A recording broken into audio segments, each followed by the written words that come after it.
સુમરાસર શેખ ગામે પિતા અને પુત્ર પર નશામાં રહેલ વ્યક્તિઓએ સોટી વડે માર માર્યો. સારવાર અર્થે જનરલ હોસ્પિટલમાં. ભુજ તાલુકાના સુમરાસર શેખ ગામમાં રહેતા અમુલકભાઈ રાઠોડ ઉંમર વર્ષ 47 અને તેમના પુત્ર ક્રિશ અમુલકભાઈ રાઠોડને નશાની હાલતમાં રહેલ ઈશ્વરભાઈ બિજલાણી, શંકર બિજલાણી સાથે અન્યોએ સોટી વડે બંનેને માર માર્યો હતો, જેથી તેમને સારવાર અર્થે ભુજની જનરલ હોસ્પિટલમાં લઈ અવાયેલ અને આગળની તપાસ પોલીસ દ્વારા હાથ ધરવામાં આવી છે. મારું નામ અમુલકભાઈ કેશવભાઈ રાઠોડ, સુમરાસરથી આવું છું. હું બનાવું કે સાહેબ, હું ને મારી પત્ની જે છે મેં બહાર બેઠા હતા હવામાં.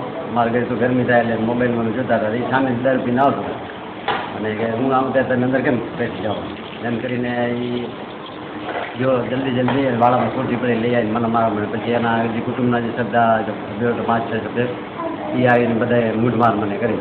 એ લોકોના નામ જે એક છે મેન તો ઈશ્વરભાઈ કરશનભાઈ બિજલાણી, પછી શંકર રાજન બિજલાણી, હીરાભાઈ શંકર બિજલાણી, પછી સચિન હીરાભાઈ બિજલાણી.